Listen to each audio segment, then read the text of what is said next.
Hello, everybody. Welcome to a new episode of the Dissenter. I'm your host, Ricardo Lopes, and today I'm joined for a second time by Dr. Jeff McMahan. He is the White's Professor of Moral Philosophy at the University of Oxford. Last time we talked about the ethics of killing. Today we're going to talk about killing in war and the ethics of vegetarianism slash veganism. So Jeff, thank you a lot again for taking the time to come on the show. It's always a pleasure to have you on. Thanks very much, Ricardo. Okay, great. So you have an entire book written on the ethics of killing in war specifically. So my first question will be, throughout history, people seem to have always separated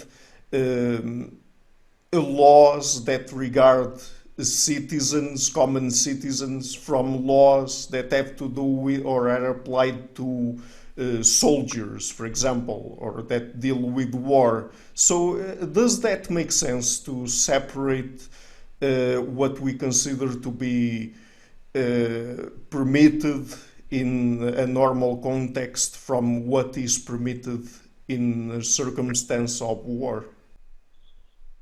Well, I think it does in law, Yeah, though we will presumably talk later on about whether there is such a separation in morality. yeah. And I think the reason why the law of war needs to be different in certain ways from the law governing civil society is just that there are institutions for enforcement of law that have developed over long periods of time within civil societies. And so, because law can be enforced in domestic contexts in ways that it can't be in international contexts, it makes sense that the law can be stricter and more closely congruent with morality in governing relations among citizens in the same state. The law has to take account of the difficulty of enforcement at the international level, and that means that the law has to be in certain ways more permissive. The most obvious difference is that it's very difficult for there to be agreement among people about which side in a war is in the right and which side is in the wrong, or the extent to which one side is in the right and the extent to which the other side is in the wrong, that kind of thing. And so the law has had to evolve in a way that permits ordinary soldiers to fight, even if, in fact, they are fighting for an unjust set of aims. Mm-hmm. It would just be impossible to enforce a law that made fighting in an unjust war a punishable or criminal offense. Mm-hmm. And how do we know if a war is just or unjust? Right.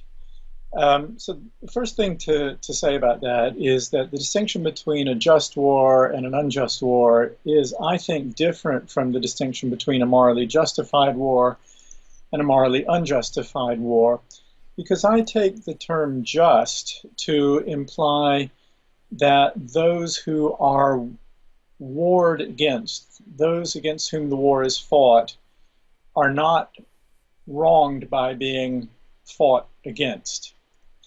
So they must have done something to make them morally liable to be attacked. And when that's true, that is, when there is a just cause for war, which means the people who are warred against have acted in such a way that they are not wronged by being attacked, then there's, I think, a just war. Now, there are other ways in which a war can be unjust if it violates the requirement of necessity or if it violates the requirement of proportionality, something of that sort. But the main thing is that a war is just when people have acted wrongly and made themselves liable to be attacked to prevent their wrongdoing. Now, there can be other ways in which a war might be justified if it just justified on grounds of that it's the lesser evil, for example, or that it's in that sense necessary to avert a greater evil, perhaps a greater evil for which the people that you're fighting against are not responsible. Then the war would be, in a sense, unjust, but still justified. Mm-hmm. And that distinction corresponds to a distinction that we have in the morality of our treatment of other people. Sometimes I can be acting justly if I harm someone. Mm-hmm. Other times I might be harming someone in a way that wrongs that person, but I would still be justified in doing so. Again, war provides the best example, or the most common or familiar example of that kind of thing. It may be that people fighting in a just war have to attack some military facility. It's very important that this military facility be destroyed. Otherwise, the people who one is fighting against will use the weaponry in the facility to kill lots of innocent people.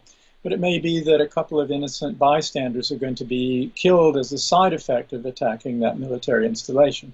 That would be an instance in which it's justifiable to go ahead and attack the installation because it's the lesser evil, even though it will be killing some innocent people who will be wronged.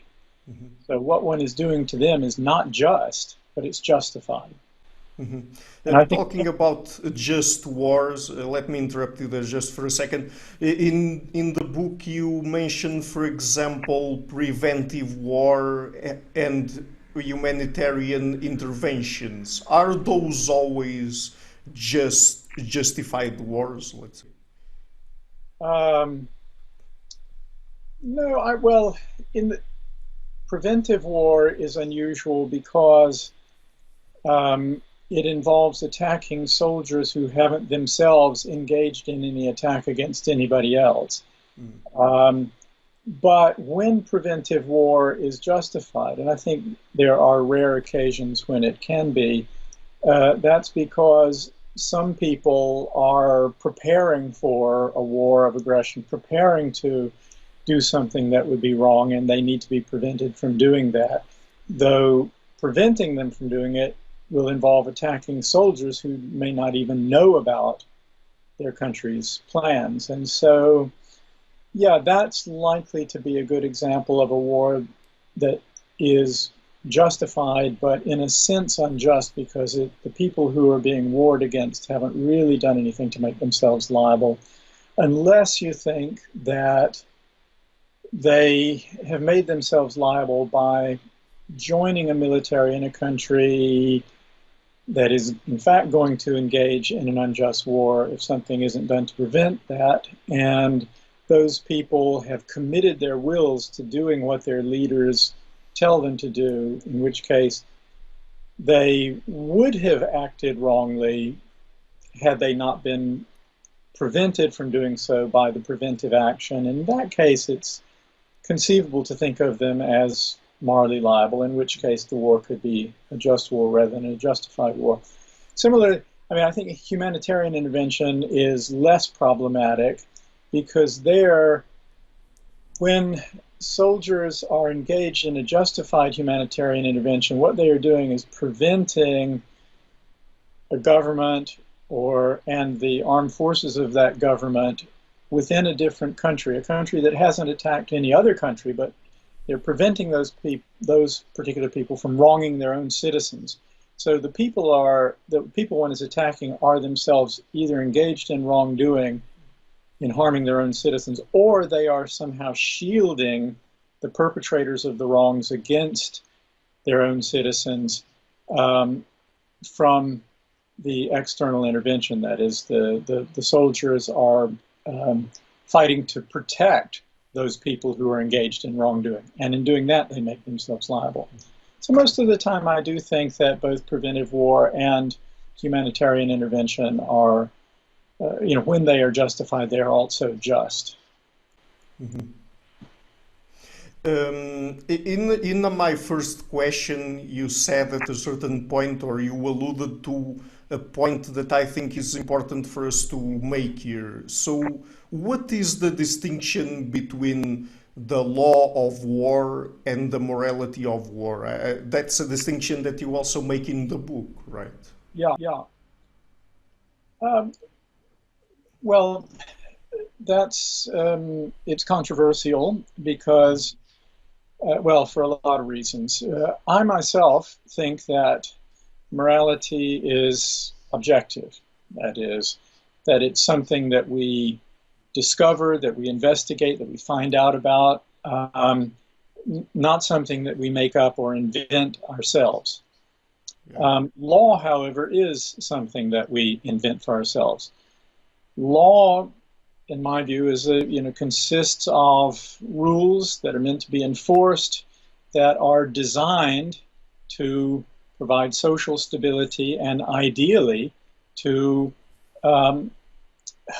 get people to behave the way morally they ought to behave. Ideally, in my view, morality and the law should be closely congruent.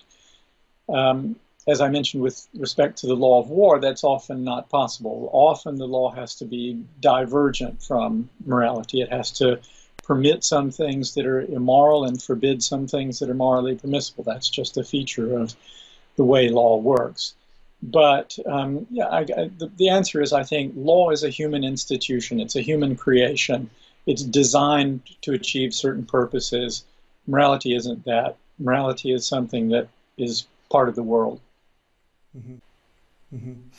Are there any instances where we can say that it is permitted for particular soldiers to defend themselves against others that are attacking them? I mean, could there be situations where we could make a case for self-defense?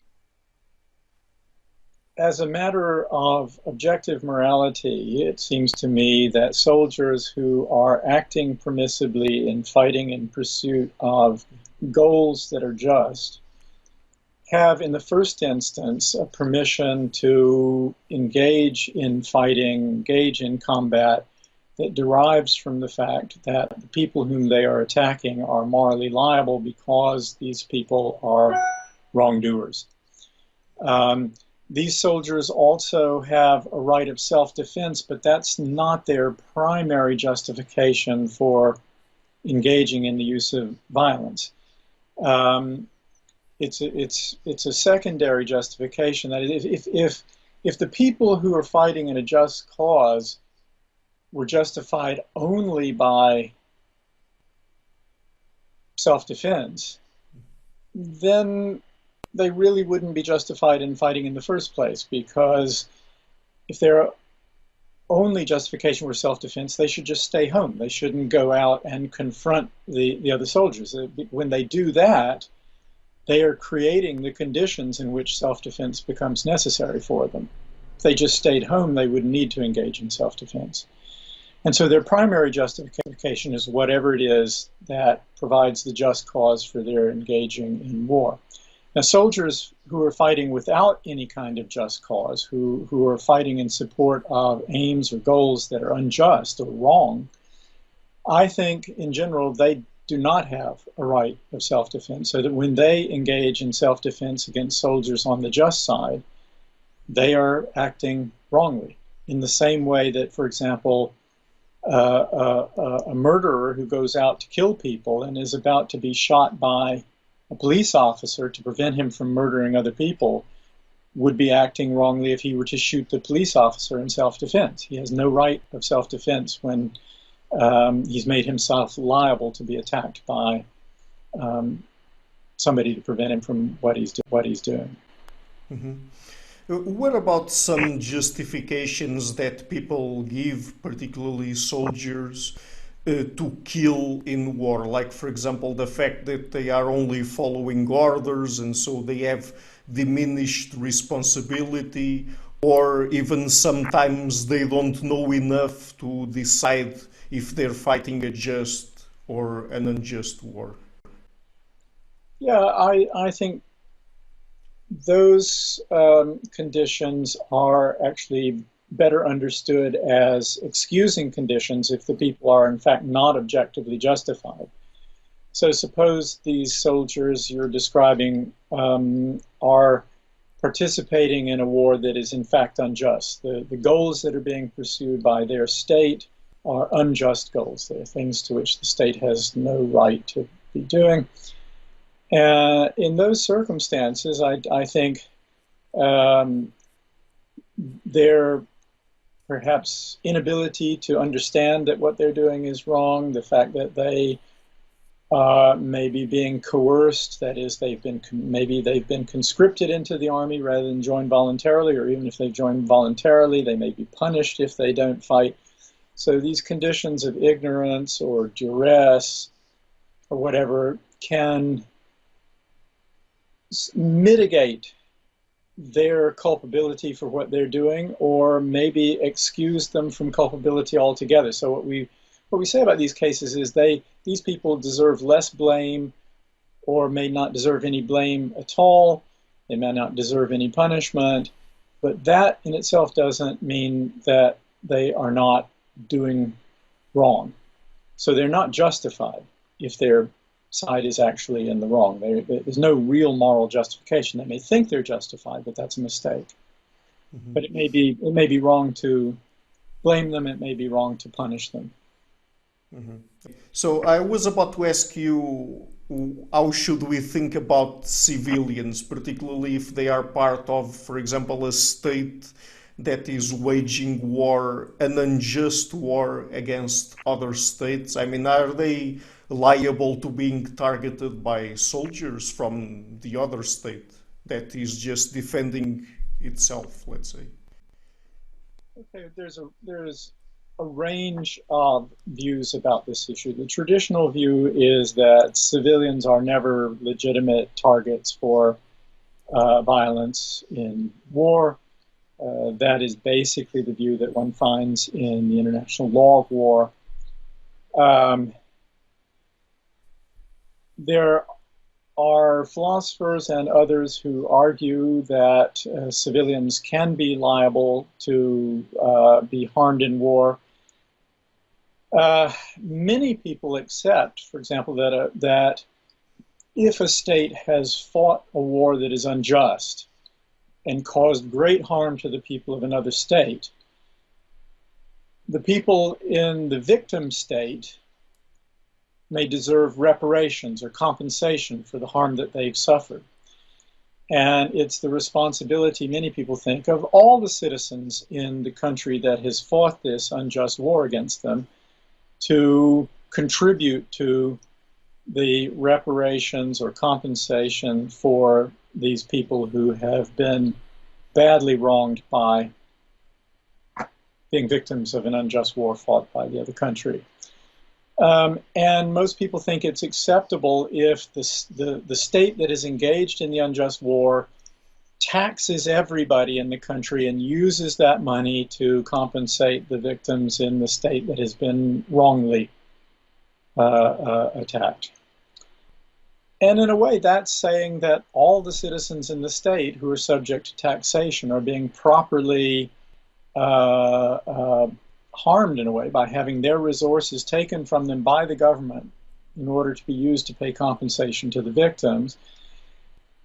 And so I think many people do think that all the civilian citizens in a country that has fought an unjust war may be liable to be harmed as a means of compensating victims. So that's one thing. But if you think that civilians can be liable to that, then it seems to me that there's a presumption in thinking they could also be subject to harm for defensive purposes. That is, if you can harm these people as a means of making them compensate the victims, you could harm these people as a means of preventing their state from harming innocent people in the first place. And maybe the extreme proponents of the liability of civilians are terrorists and terrorist leaders. So sorry, not Obama, good Lord. Osama bin Laden thought that all citizens in a democracy like the United States were guilty when their state engaged in wrongdoing, and therefore they were legitimate targets. I think that's an appalling view, but I think there are some individuals whose contributions to an unjust war are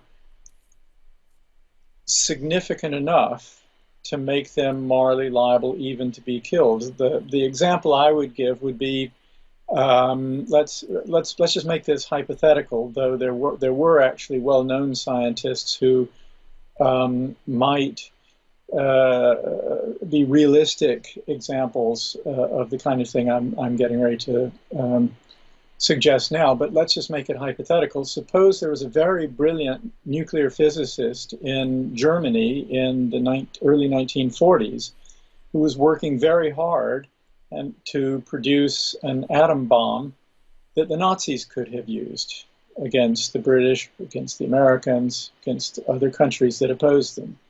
And they would have used it, let's suppose. Hitler would have used the atomic bomb to destroy cities in Britain and the United States if he had been provided with this bomb. Now, suppose there's a brilliant physicist who's on the verge of discovering how to make an atom bomb. I think, and if he discovers it, he would hand it over to the Nazis and they would use it. I think clearly that's a man who is a civilian. Let's suppose he's a professor at a university. He's no part of the military. He's not carrying a gun or anything like that. He's just working in a laboratory. It seems to me very clear that he's morally liable to be killed if that's the only way to prevent him from making an atom bomb. And there are then other lesser cases as well. To me, it's a matter of the magnitude of the contribution that a person might make to the fighting of an unjust war, and the degree to which that person is responsible or culpable for making that contribution to the unjust war. Now, I think most civilians don't reach either threshold. That is, they don't contribute enough to an unjust war to make harming them or killing them a proportionate means of preventing their contribution. They are also usually not highly culpable for what they are doing, in, say, paying taxes or voting and that kind of thing. There are reasons why they pay their taxes or why they might vote that are quite independent of the contribution they make to the war. So I think the kind of view I'm suggesting is correct, is that there are some people who are clearly civilians who make themselves morally liable to be killed for the contributions they might make to an unjust war. But they are a very, very tiny minority of the civilian population, and most civilians, I think, should not be regarded as morally liable to being military targets. They're not liable to harm inflicted by military organization. Mm-hmm. And what about when? Mm-hmm. And what about when people get coerced, like, for example, soldiers? I mean, are there instances where coercion might justify them, for example, following certain orders to kill civilians or soldiers on the other side, or not? In general, no. That is, if somebody, I'll just give you a lower level example. If somebody puts a gun to my head and credibly threatens to kill me unless I kill some other innocent person, mm-hmm. I'm not justified in killing that other innocent person to prevent myself from being killed. I think the same is true of a soldier. If a soldier is threatened with death by his or her commander, if the soldier doesn't kill some civilians, or indeed doesn't kill soldiers on the just side, I think that soldier is not justified in saving his own life by going ahead and killing innocent people on the other side. Now, there's some possible exceptions to this. Again, um, imagine that this same evil person who, in my previous example, puts a gun to my head and says, okay, I'm going to kill you unless you kill this innocent person.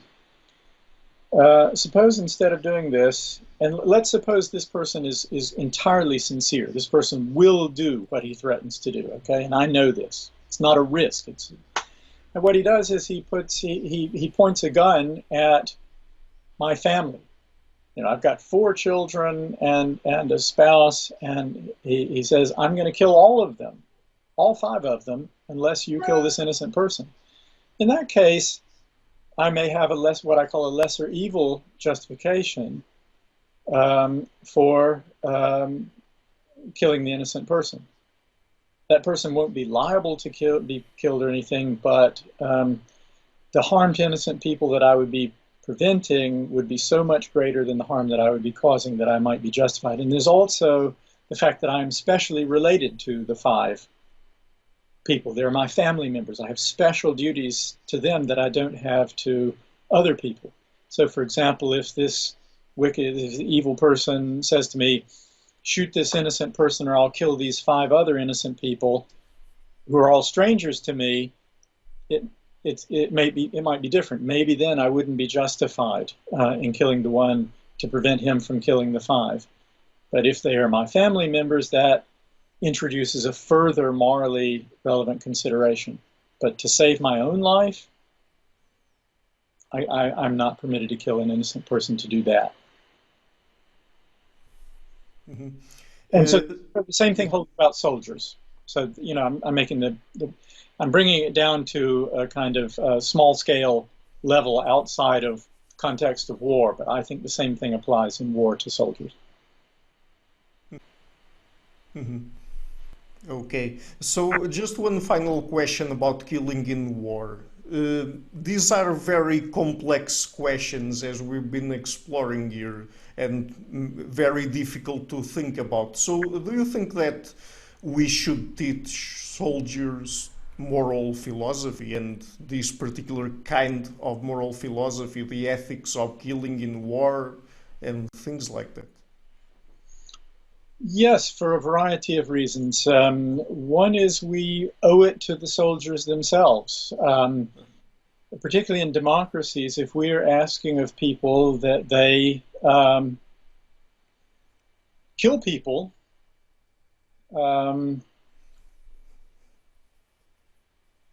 then we owe it to them to provide them with moral guidance, because we are exposing them to great moral risks when their job is to go kill people when commanded to do so. I think also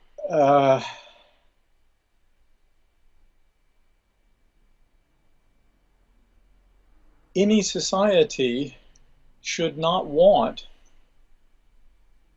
for its institutions and its representatives or its agents to engage in very serious wrongdoing.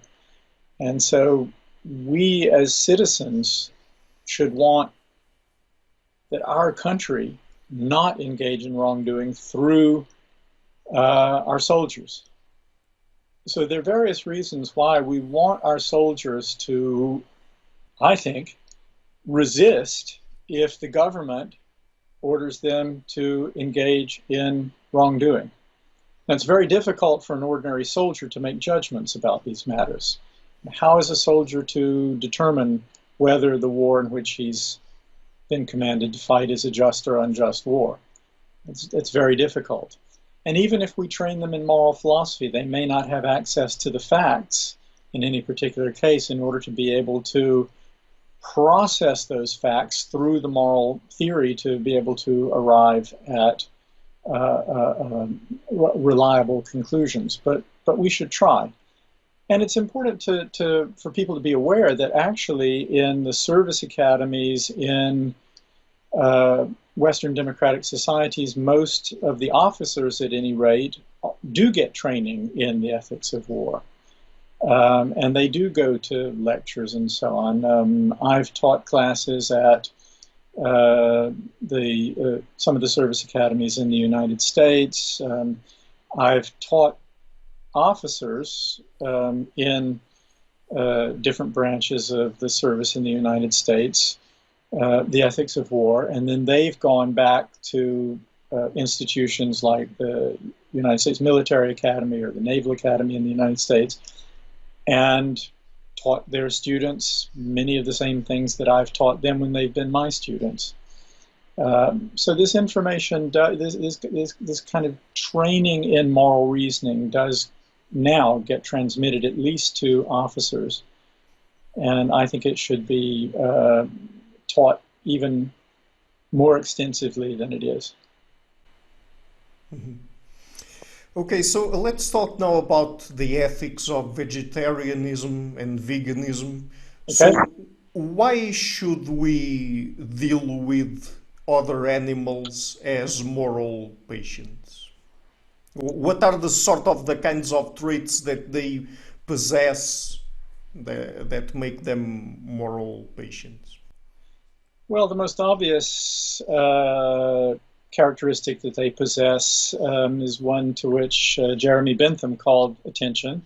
They can suffer.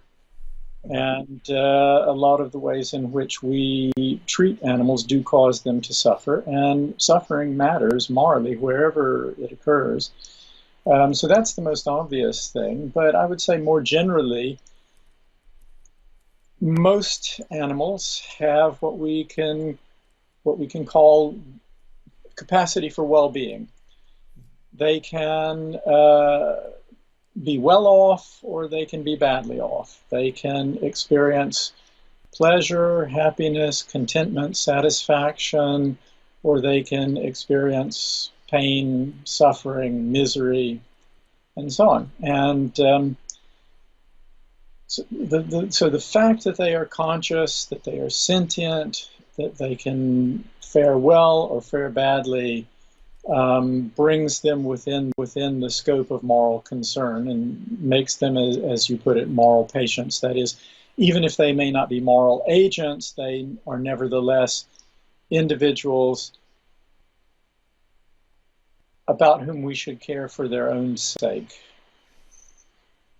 And then in the higher animals, of course, they have many other properties that deserve our respect. They are properties that are, in general, might say, weaker versions of properties that normal adult human beings have that we think are important to our own moral status. So some animals have some degree of self-consciousness, some degree of rationality, some degree of autonomy. They make choices, and many animals are social. They engage in social relations. They care about one another. They care about themselves.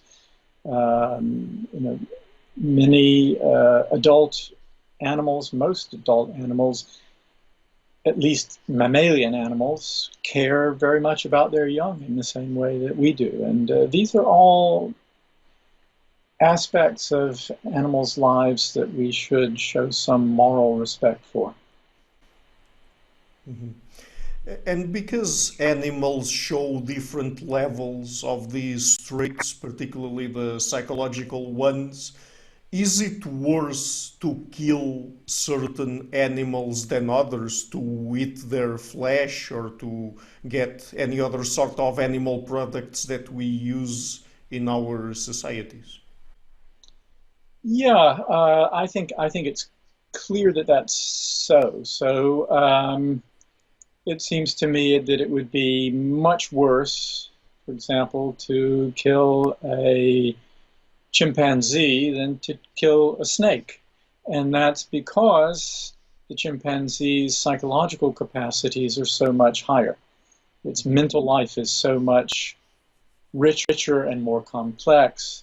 It's capable of much higher levels of well-being, capable of much greater depths of suffering and misery than the snake is. The snake is psychologically much more rudimentary. So one can make two claims about the difference between a chimpanzee and a snake in this respect. One can say that the extent to which one harms a chimpanzee, let's say by killing it, is much greater than the extent to which one harms a snake by killing it. And that's because the chimpanzee loses much more good life, or the life that the chimpanzee loses is a much higher form of life, a form of life that's of a much higher quality than that of the snake. Or we could say that the chimpanzee has a higher moral status than the snake has. It's not just a matter of the greater harm that would be caused to the chimpanzee that explains why the killing of the chimpanzee is worse. It may be that the chimpanzee's psychological capacities give it a special kind of moral status, according to which it has certain moral rights, for example, that a snake just doesn't have. So, another question, could there be a risk of anthropocentrism here, that is, in the sense that we care more about the traits that are closer or similar to ours than others? So, let's say, for example, we have self-consciousness. Could it be that animals who don't possess it, I mean, we tend more to treat them wrongfully than others? I mean, is there that risk or not? Well, there's that risk. Um, yes, and the risk is realized in some cases and in some ways. So, for example, anything that looks more like us or that seems to us cute and cuddly or something, we care more about morally than something that seems ugly or menacing to us. And that's a matter of being more or less like us. And that may be, that's entirely irrelevant, it seems to me. On the other hand, I don't think that the fact that we are self-conscious to a high degree and most animals are not really self-conscious at all, in a kind of robust understanding of what self-consciousness is, I don't think that we're in danger of making a mistake in thinking that self-consciousness matters morally because it's something that we have but that they don't have. And that's because we can understand why self-consciousness is relevant to moral status. We can see the way in which self-consciousness is essential for an individual to have a life that is its own life in a substantial sense. An animal that's completely lacking in self-consciousness just is a kind of container for a sequence of disconnected experiences over time, whereas our experiences, because we are self-consciousness and have memory and so on, our experiences are bound together over time and form a whole. And that's why our lives as lives matter in the way that a wholly non-self-conscious animal's life can't matter in the same way. It can't matter to the animal, and it can't matter in an impersonal sense in quite the way our lives do. And we can see that and understand that having a life that needs to be protected as a whole, is something that is made possible for individuals only by the possession of self-consciousness. So that we can see, we can understand that we have a past and that we have a future. That's got to be relevant to our moral status. Mhm. Mhm. What if, and now talking specifically about a strict vegetarian or vegan diet, what if doctors find out that there are long-term negative health consequences for people who adopt these diets. Do you think that that would in any way justify people eating other animals? It could. Yes, it would be a matter of, something I referred to earlier in our talk, of a lesser evil justification. That is, that the harm that the person would suffer from perhaps experiencing lots of misery as a result of bad health, or dying very early as a result of bad health or malnutrition or something of that sort, could justify the killing of some lower animals, provided it were done, for example, without causing unnecessary suffering, or ideally without any suffering at all. Yes, I think that form of justification is possible, so that if there are, and this has been true in the past, I'm not sure to what extent it's true today. I don't think it's true in advanced societies like ours, Portugal, the UK. Some people have had to eat meat in order to survive. And in those cases, I think it can be justifiable for them to eat meat in order to survive. The one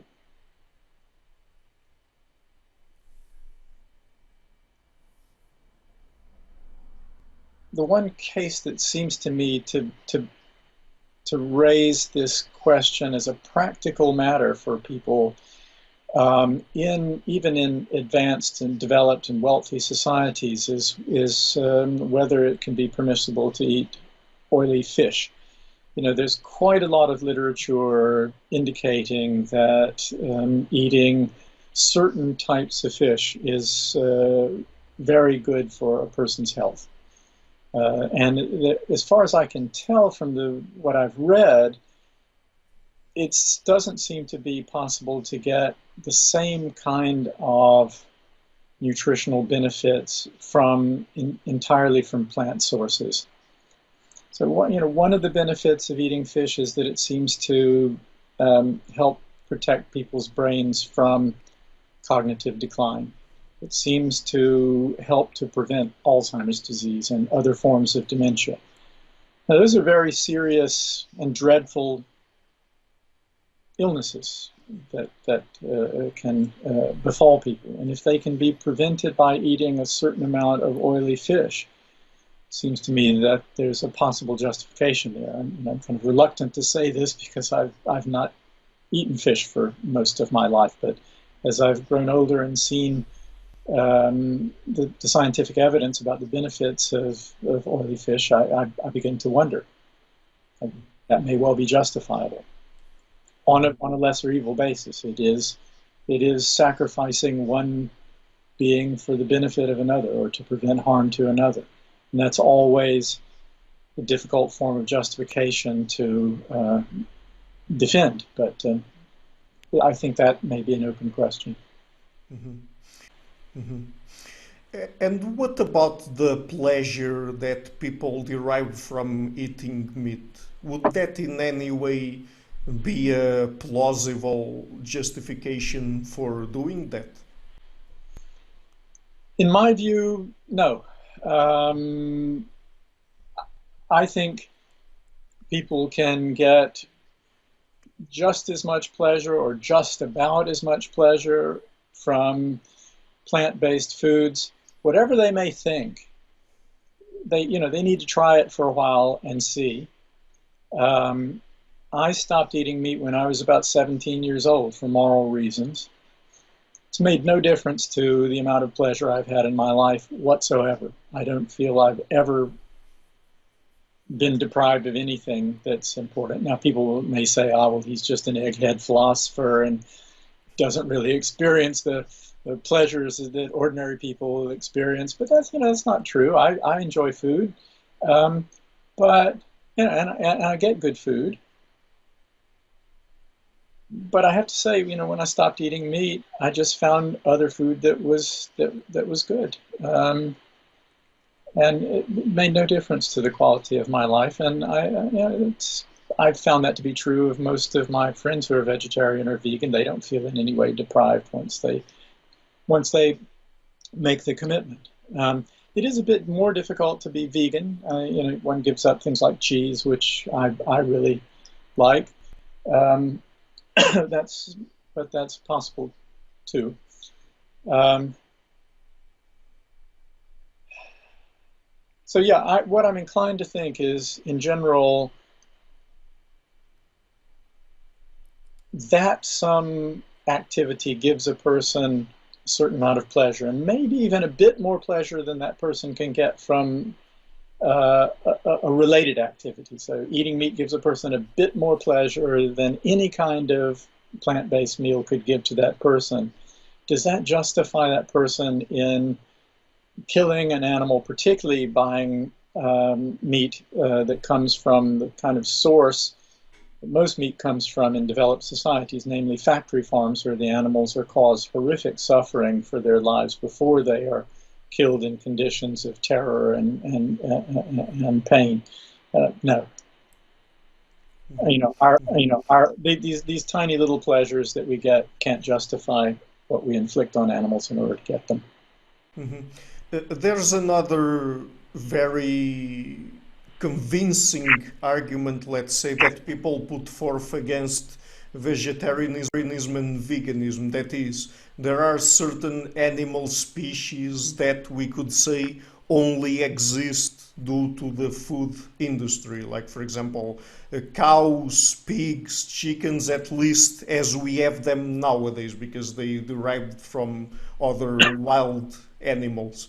Do you think that could be a reasonable argument against vegetarianism or veganism? Because if we don't have the economic incentive to keep these animals, or with us at least, because some of them probably wouldn't survive in the wild because they are not adapted to those kinds of environments, that if we stop eating meat, they would go extinct. Uh, I'm thinking about this here largely for the first time, and two thoughts occur to me. One is that if we really care about preserving these species, we could establish conditions in which a certain number of these animals could survive on their own so that the species would not go extinct. It is true that some of the species of animal that provide the most meat for human consumption are species that have been domesticated over many centuries because they've just been farmed for human consumption. So they are not adapted, as you say, to conditions in the wild. But another thought that occurs to me is that meat eating is one of the main human activities that is responsible for the degrading of environmental conditions in the world and causing of climate change. And so, we're in Brazil at the moment. They're burning Amazonian forests and so on to be able to grow more foods to feed to animals in factory farms and so on. As you know, cows are an enormous source of methane gas, which is a leading cause of climate change. So, and the destruction of forests and jungles and the increase in global temperatures are themselves leading to vast number of extinctions of plant and animal species right now. We are driving to extinction huge numbers of animal species everywhere. And to be concerned just about cows, pigs, and chickens seems to me very, the concern there is so narrow that it seems to me it's got to be phony. That is, people who would make that argument aren't really concerned about the preservation of species. Because if we all adopted a vegan diet and stopped burning the forests and stopped raising cows in such huge numbers and so on, far fewer species would go extinct. Mhm. Mhm. Related to that argument, what about rearing animals in a more humane way? Like, for example, when you get cage-free eggs, I mean, eggs from chicken that are not reared inside cages, is that morally justifiable or justified or not? Well, the one example you gave is perhaps special. Suppose somebody raises chickens in conditions in which the chickens have perfectly good lives, maybe better lives than chickens could have or chickens' ancestors could have in the wild. Um, and these chickens are never killed. It's just that their eggs are gathered and eaten. But let's suppose the chickens are just allowed to die of old age. Unless we think that an egg is harmed by being cracked open and cooked for human consumption, then I think that practice could be justified. On the other, what tends to happen with with free range eggs is that I think that when the chickens reach a certain age and they're no longer laying, then they're just killed. But the more difficult question is whether we think it can be permissible to raise cows and pigs and chickens in conditions in which their lives are worth living, but they are killed very prematurely in order to be eaten. That's the practice that we have now. That's when people go to buy what they call organic meat, what they're getting is meat from animals that have been raised in humane conditions. They are not raised in factory farms. They're allowed to graze openly and so on. But they are killed very prematurely, usually about 1/10 of the way through their natural lifespan. And so these animals are being deprived of a lot of good life. And the question is this: given that they wouldn't have otherwise existed if we hadn't caused them to exist in order to be able to eat them, can we justify killing them to eat them on the ground that in causing them to exist and then later killing them, we are overall benefiting them? I think that's a difficult question. I'm not entirely sure what to say about it. My intuition is that this practice is wrong. And the intuition is supported if we think of a kind of parallel practice involving human beings. Suppose what we did was to raise some human beings because we need more organs for transplantation. Suppose we thought, we need organs for transplants. People are dying because they can't get organs for transplants.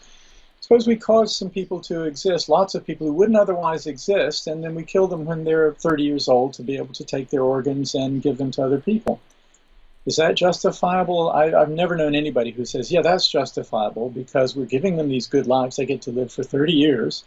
They get good lives, and they wouldn't have existed had we not caused them to exist in order to be able to get their organs. Nobody thinks that would be justifiable. So we have to think, well, is there some difference between human beings and animals that would justify us in doing this to animals but not doing it to human beings? And I'm not sure there is. I don't think there is. Mm-hmm. So, do you think that it's morally justifiable for someone to eat, let's say, the corpse of an animal that had already been killed or died of a natural death? I don't see anything particularly wrong with that. No, it seems to me that would be permissible.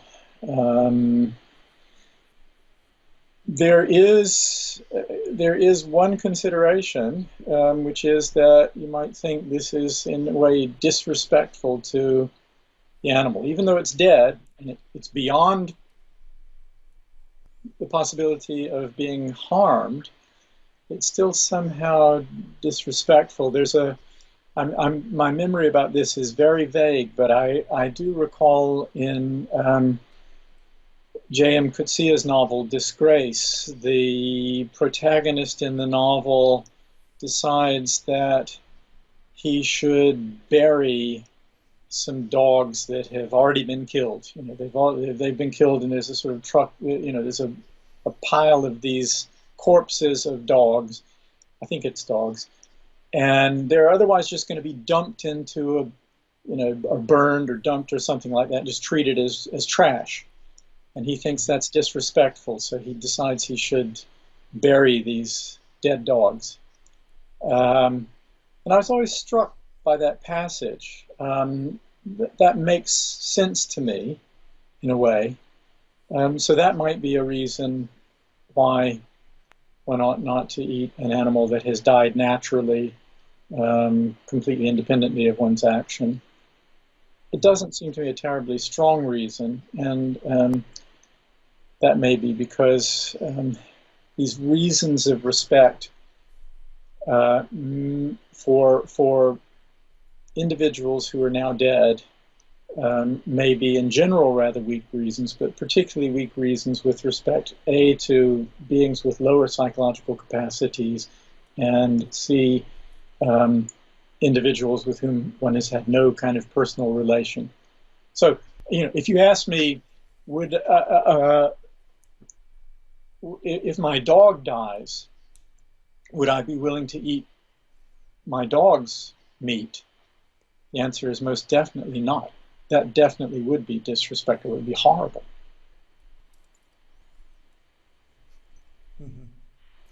So, does that also apply to humans? I mean, would cannibalism be in any way justified, keeping in mind those arguments that you exposed? Again, if one were to eat the dead body of another person, it seems to me unlikely that we consider that harmful to the person, but given the way we think about the proper treatment of the dead bodies of human beings, it would be profoundly disrespectful. And that does seem to provide a very important reason not to do it. We think that people's dead bodies are deserving of certain forms of respect. These are the vehicles in which people we loved and cared about lived.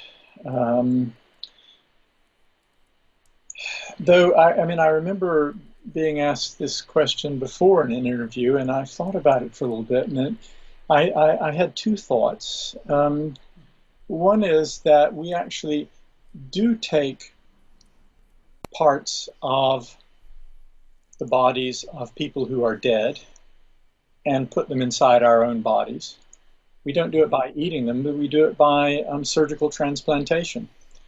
So we take a dead person's heart and put it in another person's body and keep it alive that way. I think that would have horrified some people in the past, but because it saves lives, we've accustomed ourselves to it.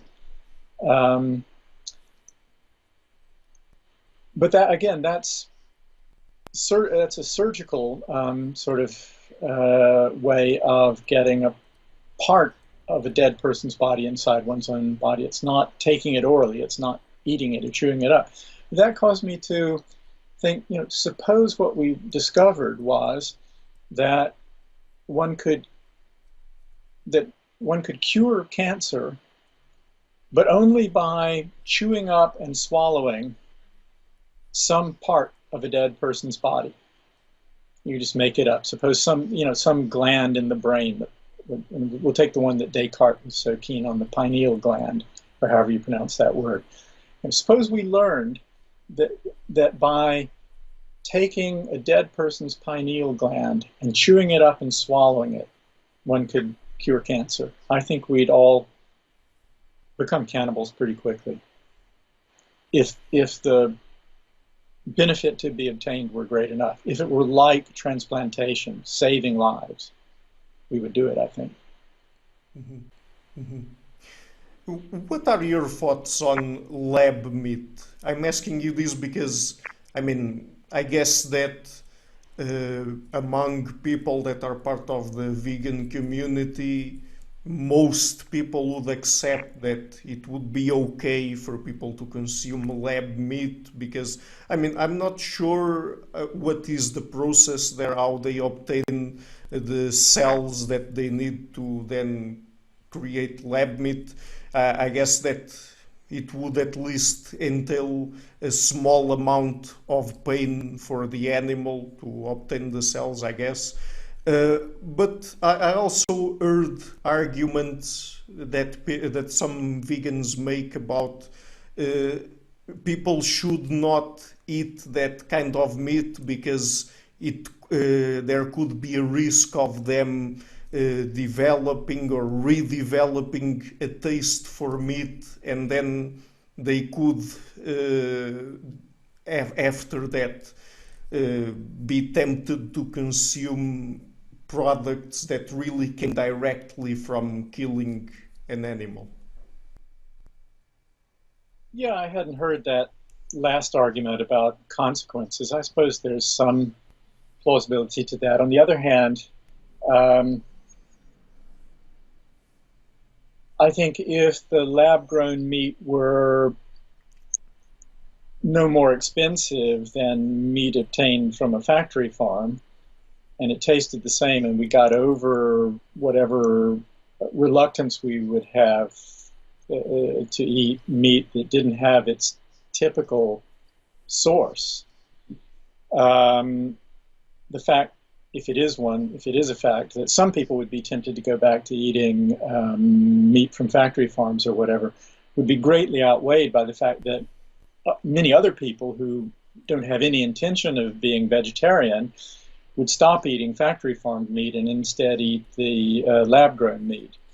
So I'm inclined to think that that argument, the last argument you cited that was given by some vegans, is not a very good argument. It's based on thinking about what the consequences would be, and it seems to me the consequences would probably be quite different. That is, if we could produce lab-grown meat cheaply and overcome people's aversion to the idea of meat grown in a lab rather than grown in an animal body, then the consequences would be much better. And that's because lab-grown meat is not derived by inflicting suffering on a sentient being or by depriving a sentient being capable of having a life that's worth living of its life. So it doesn't involve killing or causing suffering. So it seems to me in that respect it's entirely innocuous. Though there is an argument that I have thought of that goes from the possibility of lab-grown meat to the justification for killing animals that have been caused to exist, given happy lives, and then killed prematurely. It's something like this. Suppose we think there's no moral objection to growing lab-grown meat and serving it to people to eat. It's just meat that's grown in dishes in a laboratory.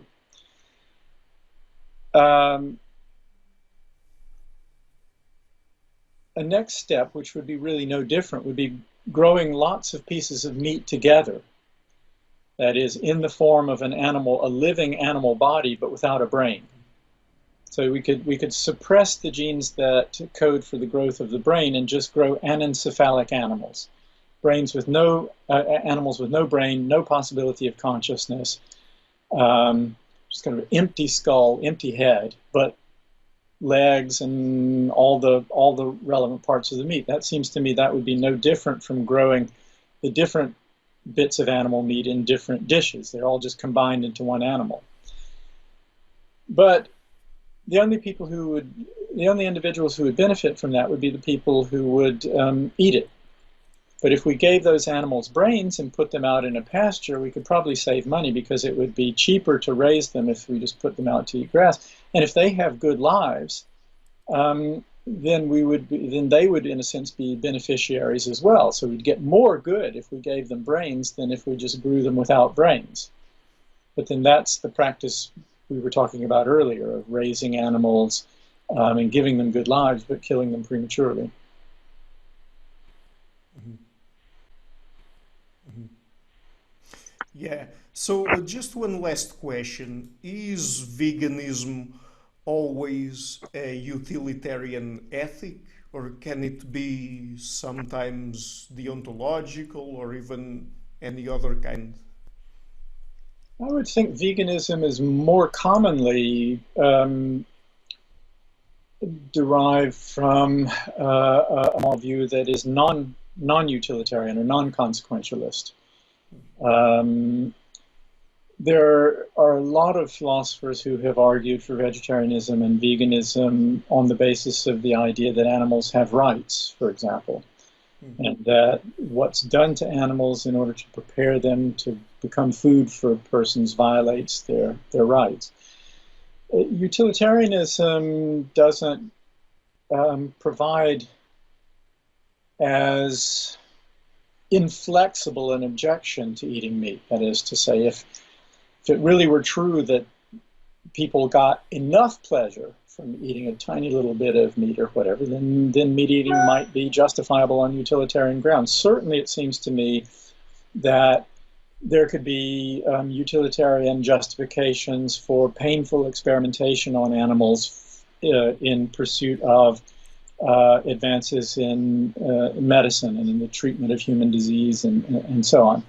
So I think one could much more easily justify certain forms of animal experimentation on utilitarian grounds than one could on a deontological moral theory or on the basis of a theory of rights or something of that sort.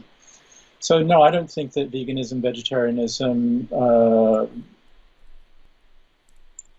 require any kind of commitment to a utilitarian or consequentialist moral theory.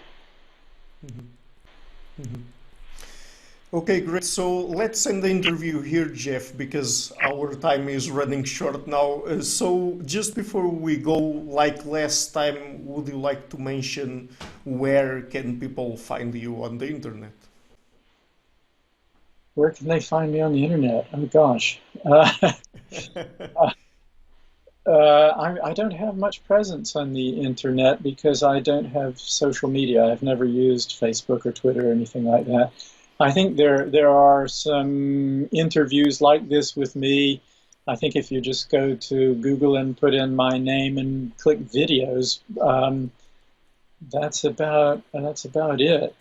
Um, or probably on Google, you could find links to some of the work that I've written. Anybody who's interested in taking a look at stuff that I've written might be able to find it by going to a website called academia.edu, which is a standard sort of academics website. And I've put links to a number of my papers up on that website. And I have my own website that people could get to just by putting Jeff McMahan in their web browser or whatever these things are called. But I'm afraid I'm very low tech, and so I'm not a presence on the internet. Okay. Anyway, I will be leaving links to all of that in the description box and also to your books, particularly Killing in War. That was one of the focus of our conversation today. And Jeff, thank you again for taking the time to come on the show. It was a real pleasure to talk to you. Thanks, Ricardo. It's always great to talk to you too, and I appreciate how good your questions are, how insightful they are. They go right to the heart of the main issues, and you haven't given me any easy questions to answer today. Everything you've asked me raises very, very difficult issues. I've tried my best, but thanks for doing so much good research before doing the interview. It makes it much more rewarding. Hello, everybody. Thank you for watching this interview until the end. I've started this channel back in February 2018 and have been putting out regular interviews with academics and intellectuals from a variety of fields. So to keep the channel sustainable, I would like to ask you to consider making a pledge on Patreon. I have the link in the description box, or on PayPal. You can also find the links there. And otherwise, and if you like what I'm doing, please share it, leave a like, and hit the subscription button. I would also like to give a huge thank you to my main patrons and supporters on PayPal: Karen Litzke and Blanchett, Paroga Larsen, Lau Guerrero, Francis Ford, Hans Frederick Sunde, Ricardo Vladimiro, Craig Healy, Adam Castle, Olaf Alex, Jonathan Wiesel, David Diaz, Anian Kata, Jacob Klinkby, Matthew Whittingbird, Arno Wolf, Tim Hollesy, Enric Alenius, John Connors, Paulina Barron, Philip Force Connolly, Jerry Mueller, Herbert Gintis, Rutger Voss, Bo Weingart, Rebecca Newberger Goldstein, Dan Demetriou, Robert Rui Inácio, Arthur Coe, Zup, Marco Neves, Max Bailby, Colin Holbrook, Susan Pinker, Thomas Trumbull, Bernardo Seixas, Pablo Santurbano, Simon Columbus, Jorge Spinha, Phil Kavanagh, Corey Clark, Mark Blythe, Roberto Inguanzo, Michael Stormer, Eric Neumann, Samuel Andreev, Tiago Nunes, Bernard Hughney, Alexander Dunbauer, Omari Hickson, Felicia Stevens, Fergal Cusson, Evan Bodrenko, Al Herzog, Nuno Machado, Don Ross, João Alves da Silva, Jonathan Librant, Oslam Bullet, Nathan Nguyen, Staten T, Samuel Correa, Eric Hines, Mark Smith, J.W., João Eira, Tom Hummel, David Sloan Wilson, Yacila Deza Araújo, Ethan Solon, Romain Roch, Dmitry Grigoriev, and Diego Londoño Correa. My producers, Isar Webe, Jim Frank, Lucas Stafiniak, Ian Gilligan, Sergio Quadriano, Luis Caetano, Matthew Lavender, Tom Van Egdam, Curtis Dixon, João Linhares, Benedict Mueller, Vega Guidi, Sardas France, and Niruban Balachandran. And my executive producers, Michal Rojewski, Rosie, and James Pratt. Thank you for all.